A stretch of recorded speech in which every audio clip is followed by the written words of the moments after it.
to Elevate Louisiana Engage podcast.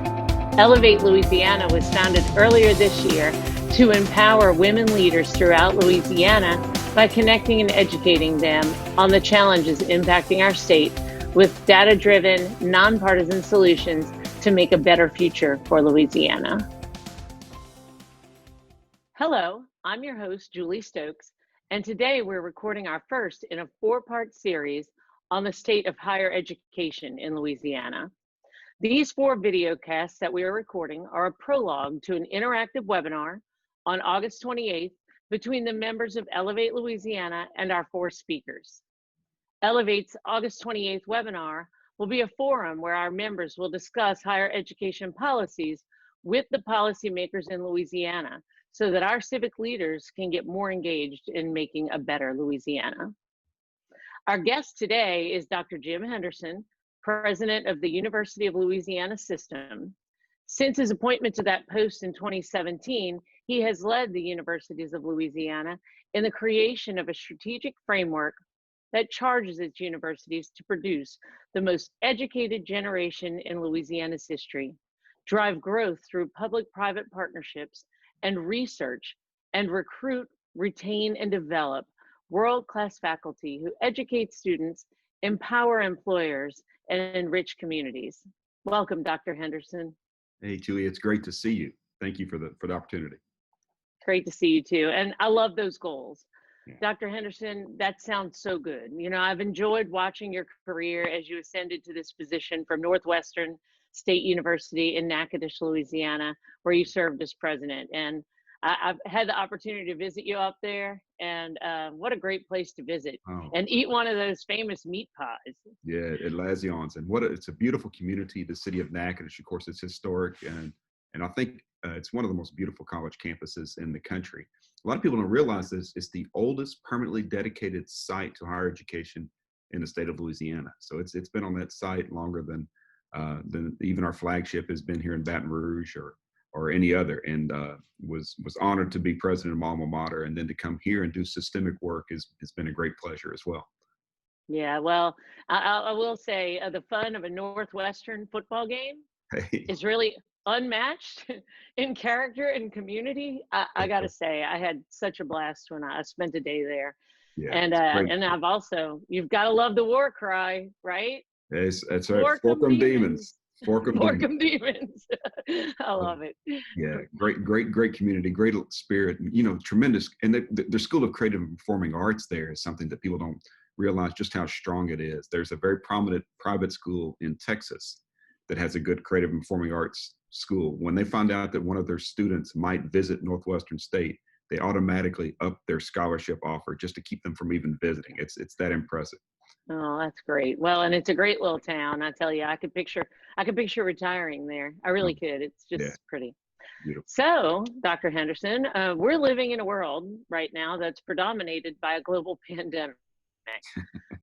We cannot seem to escape it, no matter what we do. But how have the universities of Louisiana shifted operations, to suit these times? And what's the plan for the fall semester? Well, I have to go back to March 9th of this year, which was the first day of the legislative session. I had all 9 university presidents here in my office on our big couch, and we were planning to talk about legislative strategy. But over the weekend, we had all become amateur epidemiologists and realized that for the foreseeable future, we were going to be talking about COVID-19. But even on that date, we had no idea just how disruptive this would be. A week later, we made the announcement that we were moving 92,000 students from traditional college settings into a virtual college setting. The Herculean lift performed by our faculty and our staff, and of course our presidents, is something I won't forget. They successfully re-engaged more than 96% of those students in an online learning environment. Doesn't mean they were all successful or as successful as they could have been. And it doesn't mean we didn't identify a lot of gaps and a lot of learning opportunities. But just the effort itself to re-engage these students was phenomenal. And we graduated just this spring semester, almost 10,000 students who are ready for life and career success. But going forward, we're planning to reopen in the fall in a format that will look not like it did fall of 2019, but it'll also look decidedly different than it did spring of 2020. I think we learned a lot. We learned how to engage students at a deeper level, how to provide safe environments for our faculty and for students. And we're really approaching it with 4 key principles, and they're hierarchical. So first is the health and safety of students, faculty, and staff is paramount. That nothing else matters. Everything follows from that. Second is we understand how important it is to continue the learning process, to continue developing talent. It's important for the students themselves and for our employers. Third, we understand that there is a financial consideration for our universities. These universities are an economic driver. As a system, we contribute $10.9 billion to the economy of the state of Louisiana. It's important that we reopen as long as we can do that first priority of health and safety. And fourth is more of a global, ambiguous rationale, if you will, and that's the sociological health, the societal health of our communities. Being locked down is not a good place to be, you know, and we've got to, as a citizenry, find ways to re-engage in whatever that new normal is, and I think our universities can play a key role in that. Yeah, well, you know, and I think about all the time for me, for social distancing, working out of the house, it's been great for me. But the reason that it's been great for me is because I've got a 16-year-old and an 18-year-old. And Yeah. I mean, after 7 or 8 years of running around, being an elected person and being out all the time, I've really gotten to hunker down with these kids before they go off to college, you know? Well, But yeah, for, that was great. I will tell you this, after about the first 3 weeks of me being home, my wife was saying, you know, isn't there something you can do, a spacesuit, something you can wear and go back to your office? But yeah, for the most part, for the sociologically mature and adaptable people, it worked well. It's us introverts. We kind of well, needed to get away. well, I'll tell you though, if I didn't have kids, or God forbid, if I was a single person, a college student, a high school student, older person that, you know, didn't have people at home, it would be crippling. So I really understand it. I really do. And the other question I want to ask you on with regard to that is internet. You know, we talk a lot about internet equity and how do you get that distance learning? How do you achieve internet equity for all of your students? I know a lot of which have to be from rural communities, huh? So we have a lot of students that come from rural communities, and the buzzword now is the digital divide, and people talk about it. Mhm. I'm not one who's a big fan of those buzzwords because you start to become numb to them. But what the digital divide is that we realize there are large segments of our population that don't have access to Wi-Fi or to any kind of digital transmission of data that's reliable and that's fast enough to do the things that we need to do in a learning environment. So you see students that have to drive to their local library, which is not open, but hopefully they can get access to Wi-Fi, or to a college campus, or to a McDonald's, or you know, whatever fast food restaurant has Wi-Fi.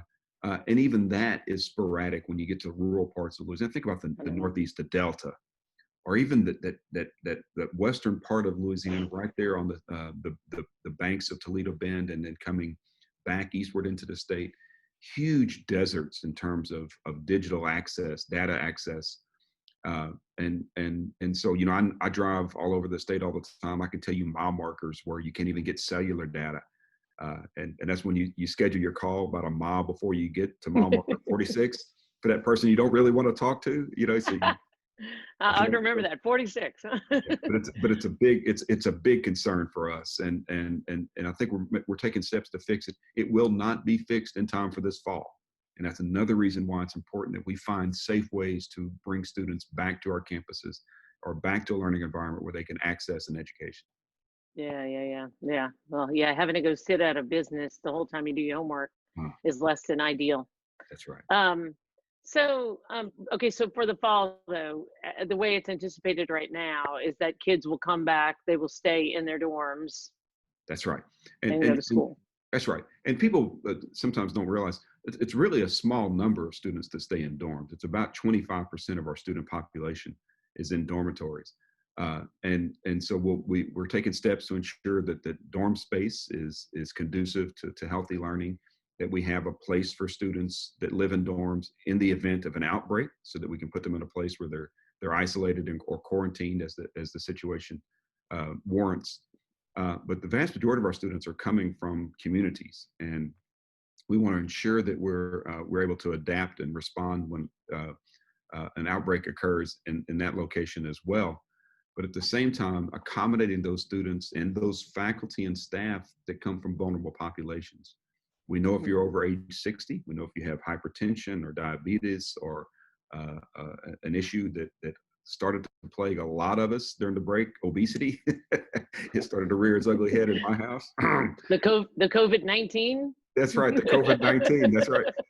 Those comorbidities, we want to ensure that we're accommodating them to the greatest extent possible, because return to normal is easier for some parts of the population than for others. And that age component, that's the one that jumps out at me. I think those 65 plus in Louisiana account for something like 13% of the cases, but 2/3 of the fatalities. And that's it's a staggering number. And we need to ensure that we're taking care of those populations as well. Yeah. Okay, well, on to a different subject. Sure. I've heard you speak about your program, Compete LA, I think you call it instead of Louisiana.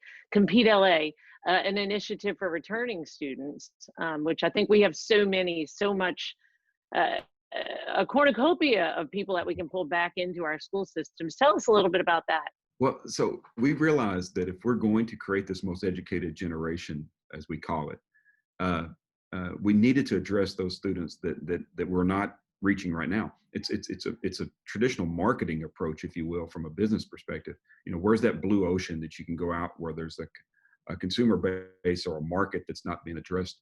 And there's 653,000 adults in Louisiana that have some college but no degree.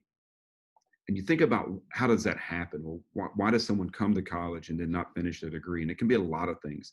It can be, an illness. It could be a financial problem. Sometimes babies happen in college. We're still researching the causal factors of that.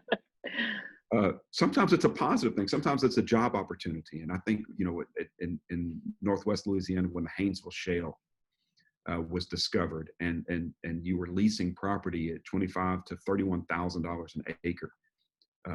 Natural gas was at $14 an MCF. It led to a lot of job opportunities for someone. You know what? They're very attractive. They're lucrative. So that student leaves school, goes and begins working. Well, guess what? Natural gas plummets to $3 an MCF. And that company picks up its roots and it moves to Texas or to the Dakotas. And all of a sudden, this student now has a car payment and a trailer payment and a boat payment. Going back to school is just not part of their plan. They've got to work. Sometimes they've got a family now to support. So we created Compete Louisiana as this concierge service designed to knock down all of the barriers, cut through all the red tape associated with going back to school, so that you can protect, that you can enjoy that most precious commodity you have, which is time. And we can use that coach to get you on a path to graduation. They stay with you from the minute you express interest to the minute you walk across that stage, and help you even in the labor exchange so you can move up into your job. We think it is going to be the driver of change in Louisiana, make us more competitive as an economy, and certainly more competitive as individuals. How does somebody sign up for this? How do they go about finding this online or by phone? So you can go to the ulsystem.edu webpage or competela.org. You can download the Compete LA app from both the Android store and the App Store.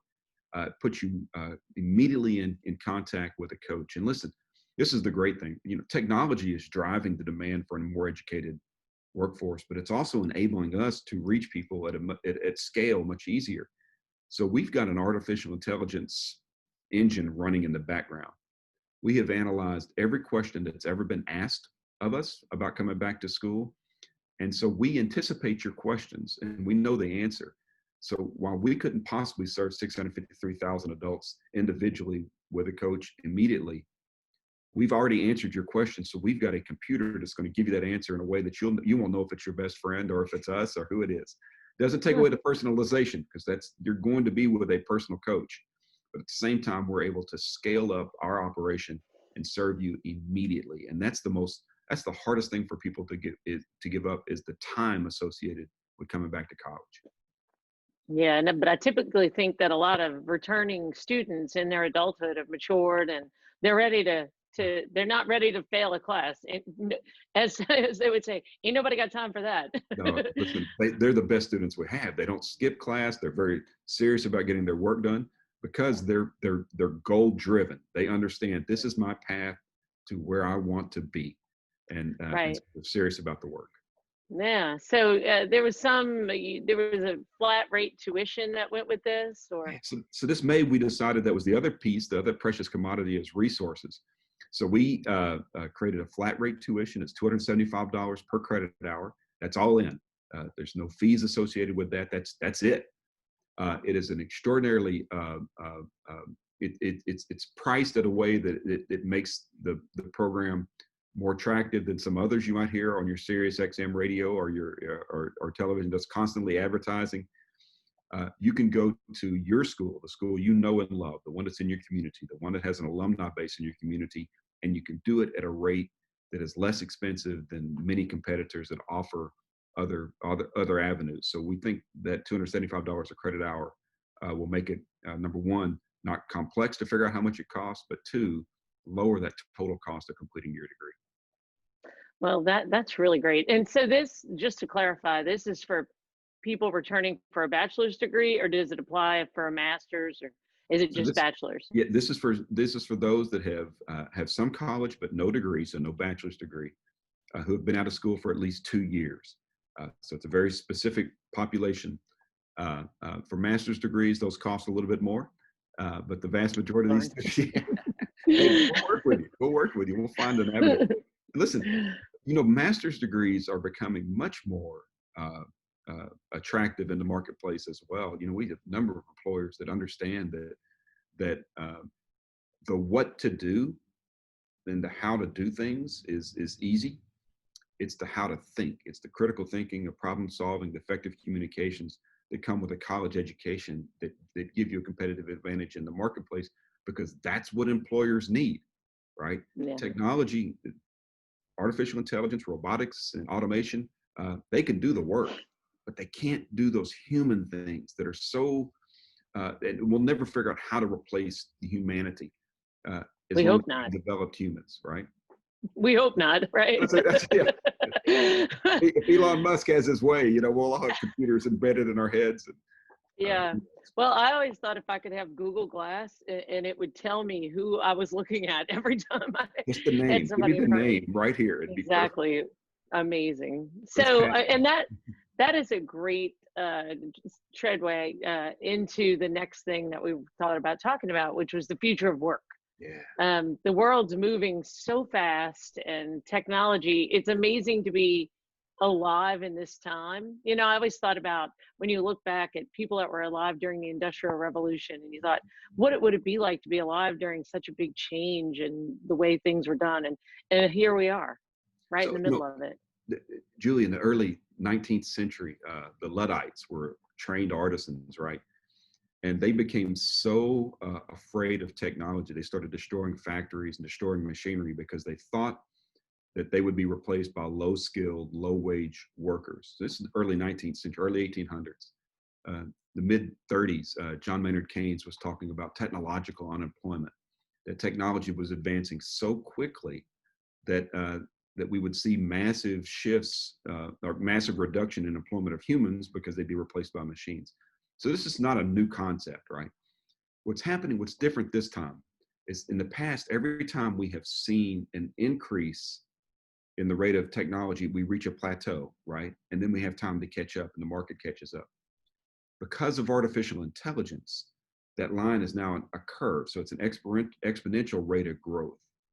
And it never approaches true vertical, but it gets close. True vertical is what we call the singularity, right? And that's the really scary Star Wars, Star Trek stuff. But it gets close to that.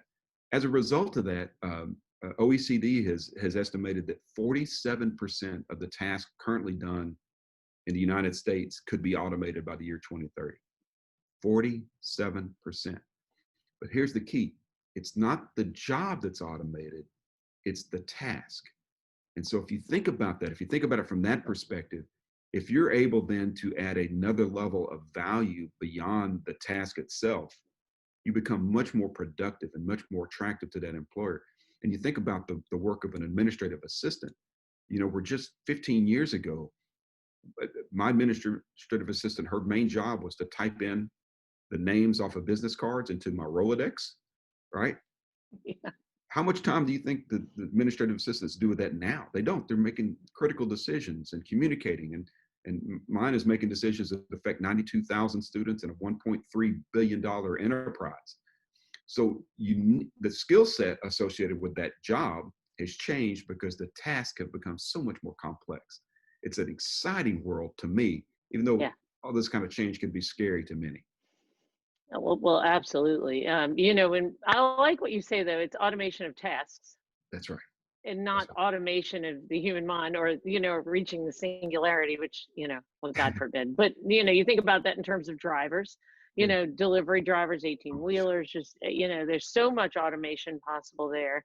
Another statistic that I had heard was that 47%, ironically the same percentage, which is kind Yeah. of what made me think about it, but 47% of the working people that work in an office after this COVID experience don't want to go back to an office. Yeah. And that's not counting the 25% that said, I don't want to go back to an office if COVID's a threat. These 47 were like, I'd kind of prefer to work from home forever. That's going to change the future of work too, I think, and just what it looks like. But I think also it's forced employers to understand, you know what, maybe there's a business rationale for me allowing that to happen. Maybe not forcing people to come up to the job, working in a cubicle, is as necessary as I once thought it was. Yeah. Time clocks were huge. Now it's less about the time you worked and more about the production that you're capable of. And I found our staff at the system office, a lot of them are working remotely. Most of them are still working remotely, but the productivity hasn't dropped off. They're still able to function. Right. We're able to communicate very effectively. Zoom calls, like the Zoom that we're doing right now, have become so easy to do. There's always some kinks to work out, but we're learning that a remote workforce is absolutely fine and maybe preferable to bringing everybody together all the time. Now, I don't think it's a panacea. I do think that there's some benefits to having people in the same room because you can read body language, you can do these kinds of things. But I do think we've learned to use remote learning. But you mentioned cars, and I do have to mention this part of it. There's an evolution associated with this. So for about 4 years now, the vehicles that I drive have lane keep assist and speed sensitive cruise control. So they see the car in front of me. If I drive a car that doesn't have those two things, I am a danger on the roadway because I've already lost the ability to keep my car on the road because I expect my car to do it on its own. Listen, that stuff is happening so quickly, and we adapt and we evolve to it, sometimes without even realizing it. But think about the implications of that. The lower cost of insurance that will come with that. We can do tort reform, fine, but let's make cars safer, which we're doing. Let's make it idiot proof for a driver. All of a sudden, you've just elevated the quality of life and productivity, because now when those people that text and drive are able to do it because the car's driving instead of because they're just right. Well, I mean, and in my opinion, what I see after serving in a legislature is that it will not be the fact that driverless technology can't operate. It will be the legislatures that will have to hold it back because of the severe fear of the disruption to the economy. Because, I mean, you talked about insurance. Well, who do you insure? The person or the car? Who do you insure? I mean, it will be an extremely disruptive thing, and one that I hope that we can clear up all those hurdles by the time I enter into old age and my kids are ready to take my car keys away. I'm really pulling for it to be there. But I guess, I'd like to look at, in terms of what we were just talking about, is what are the next class of jobs? Like, what are the jobs that higher education needs to be looking at right now? So we're focused on less about the jobs and more about the core capabilities that will prepare you for whatever those jobs are, right? And we know what those are. It's critical thinking, it's problem solving, it's effective communication, it's digital literacy. In 2004, less than 5% of jobs were considered high digital. Today, it's more than 1 out of 4 is considered high digital. That's a 16-year change that we've seen that happen. So we know those are the core competencies, but there's some others. Cultural competence. Listen, because of technology, we now can work with a truly global workforce. And so you're working with people that come from different backgrounds, that have different perspectives, different belief systems, if you will. And so having the cultural competence to work with people that might come from a different value system than you do is something that's a lucrative capability that the employers are looking for. The ability to work as part of a team. You know, and I like it. I mentioned, I visited with a technology firm that was in New Orleans. They said, you know what, we want to talk to your computer science graduates, but we also want to talk to your music majors. I thought about, well, why? And then you think about, what does a music major do? Well, they have to train, they have to work as part of a team, but they've got mutual accountability. So you not only have to be in tune with the person on your right and your left, but the person across the orchestra pit from you.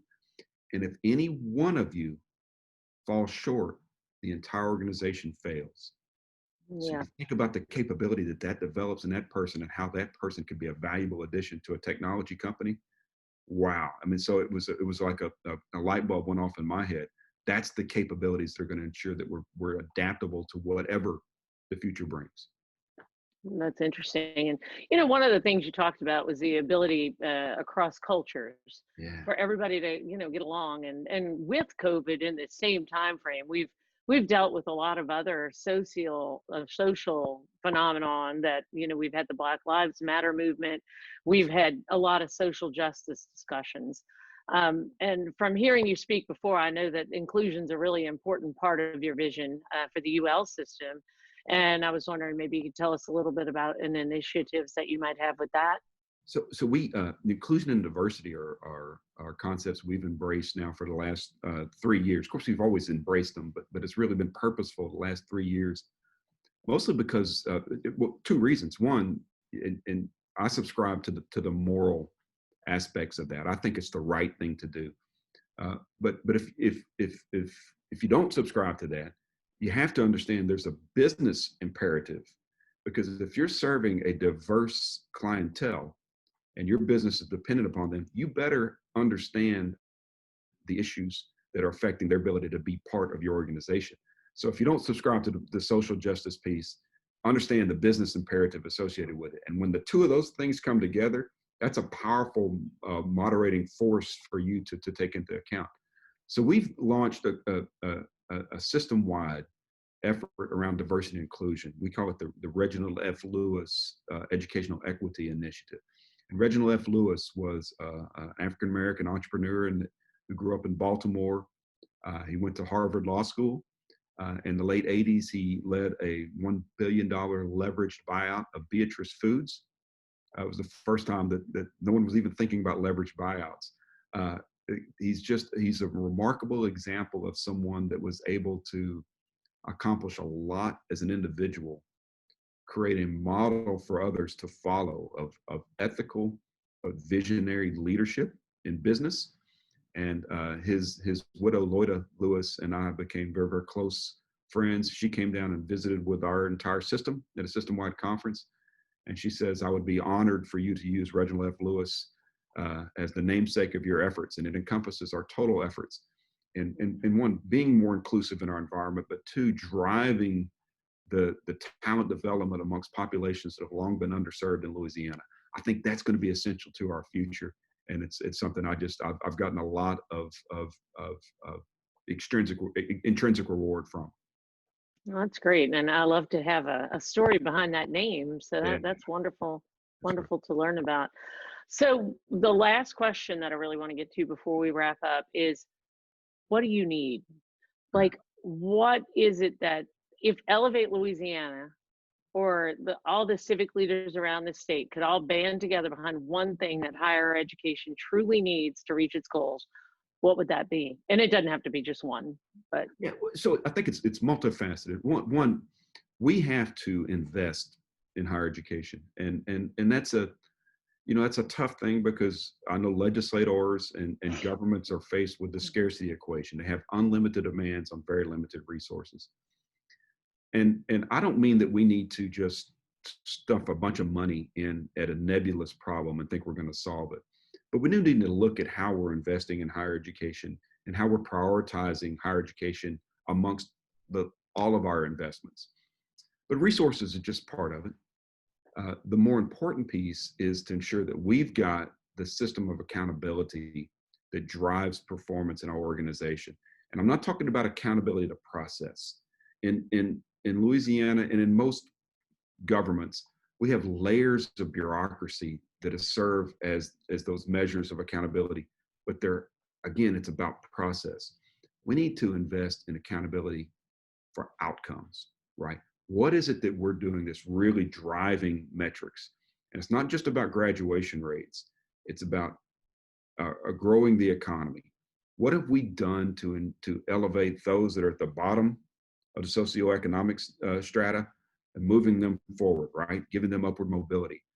What are we doing for the employer community to say that, we've got a productive workforce that gives us a competitive advantage in Louisiana? Those are outcomes, right? That's what's going to drive economic growth in this state. That's what's going to make our resource constraints disappear, because there's two ways to address resource constraints: take more from the economy or grow the economy. And I'm one that's about growth. I remember I was enamored of Jack Kemp back in the 80s, right? When he was talking about 8% GDP growth. Well, people thought he was a lunatic for that. And maybe he was, because I'm not an economist, but it certainly grabbed my attention that growth is such a solution to so many of the ills we've got. And if we focus on growth rather than retrenchment, I think that's what's going to empower us. That's got to be the culture in higher education, certainly the culture we try to instill in the University of Louisiana System. And then if you can have targeted investments to help support that growth, I think that you'll unleash a talent development enterprise that will be the envy of the country. Well, and I guess the question is how? You know, is there any particular piece of legislation or anything that you see on the horizon that you need support for? So autonomy is important. We get about $230 million to the UL system from the state of Louisiana, but we're a $1.3 billion enterprise. So for that 18 to 20% of our resource that comes from public coffers, we probably spend 60 to 70% of our time associated with dealing with administrivia as a result of that. So can you imagine if they said, you know what, we realize you're a self-supporting enterprise. We're going to target these investments to those fixed costs that you have, right? And so that's the piece that we just take that off of the books, right? We get that there, and then give us the autonomy with the controls, again, associated with outcomes that allow us to operate as an enterprise, right? Operate like you do in the free market. Everyone wants to say you ought to operate more as a business. Well, if a business had to deal with, and I'm not bashing legislative auditors, I love legislative auditors, but I don't know that I need an auditor on my campus 10 months out of the year looking at every aspect of operation. That's not the way that you do business, right? So create a structure that allows us to be accountable for our outcomes and empowered to lead our process. Well, yeah, and I know part of that autonomy is tuition. I mean, is tuition setting autonomy. And I remember that we're the only state in the entire United States. It depends on who you ask. That we require 2/3 vote from both houses to do a tuition increase, and I believe we're the only state that requires that. Most states have oversight of some form or fashion, and that's important. That's important. But and you certainly don't want higher ed enterprises, higher ed institutions using tuition increases as an excuse to be inefficient, right? And I think you've seen examples of that across the country. So if you could give us that autonomy, pricing autonomy, the ability to price to the market, that means increases, that means decreases. We've got college campuses. I remember when I was in Bossier Parish Community College, we were full from 6 o'clock in the morning until 1 o'clock in the afternoon. and we were full from 5:30 in the evening until 10 o'clock at night. I looked at that middle part of the day and thought we could fill this place up again if I had the authority to reduce tuition by 50%. Give So me you the can't, authority. you No, can't, you can't raise it or reduce it. no, no, no, no. What a bureaucratic nightmare that is, right? Yeah. So the ability to price to the market would be great, but also just the ability to go into the market to mitigate risk, right, with insurance, or to work collaboratively across our enterprise and across state lines on procurements. I think there's a number of autonomies that could come that allow us again to quit wasting time on the administrative and focus on our talent development and research. And I'm talking about relevant, applicable research that drives our economy. And I'm talking about research like the technology they're using now, created at Louisiana Tech, non-destructive technology to bring fiber from a roadside to an end user in a classroom. Louisiana Tech did that. The research that occurred at ULM that found the antibiotic qualities, the dementia fighting qualities of olive oil, and how you can extract those components from olive oil. It's now spun off into a new business that's in Northwest Louisiana that's actually doing that kind of work. Those are the things that the benefits of higher education. If we could spend more time on that instead of process, we'll be in a much better place. Well, we'll have an opportunity to talk about that Yeah. because on August 28th, when we have our interactive webinar, we'll have our civic leaders from around the state, and you'll be on a panel with Kim Hunter-Reid, who's in charge of the Board of Regents right now. Okay. And we can have a lively discussion about those things, and that's kind of what we're hoping. So that's about all the time we have for today, but I want to thank our guest, Dr. Henderson. You're always a very interesting person to speak to, and I think motivational in a lot of ways, because there's a place that we should be aiming in Louisiana, and I appreciate leaders that are aimed there, and I think you're one of them. So I appreciate that. Born in Louisiana, I love our state, and listen, I'm so grateful that people like you step up and put yourself in a place to give a voice to needed change. You did that in the legislature. I thought you were always a voice of reason, but also one that challenged those around you to think bigger and to think better. We need more of that. I see elements of that even in the new legislature. You know, sometimes we always talk about the ideological divides or the partisan divides. There's a lot of thinkers over there, and the more we can empower thinkers, right, and engage thinkers in this process, the better we're going to be. And you're certainly a thinker and a leader in your own right, and just appreciate you stepping up to do this kind of work. Well, thank you. We need to bring back thinking. Yes, It's that, like bringing back thinking. So a little logic, and comparing other states and trying to come up with a solution that'll really move us ahead. And that's what we're about at Elevate. Amen. So if you liked what I did, I got 50 other women just like me that want to make a difference. And hopefully by the end of this year, we'll have 150 women like that want to make a difference. So if you're interested in joining Elevate Louisiana and want to be part of the larger interactive webinar on August 28th, please contact us through social media on Facebook at Elevate Louisiana. That's ELLEVATELA, all one word. Remember, there's 2 L's in Elevate because we're a group of females that want to make a difference. You can also email us at elevatelaw@stokesflame.com. Again, that's ELLEVATELA@stokesflame, STOKESFLAME.com. And in on August 1st, in just a few weeks, we'll be launching our new website. So it'll make it easier to reach us. Wow. But for now, don't forget to like Elevate Louisiana on all social media platforms. I'm your host, Julie Stokes, and see you next time.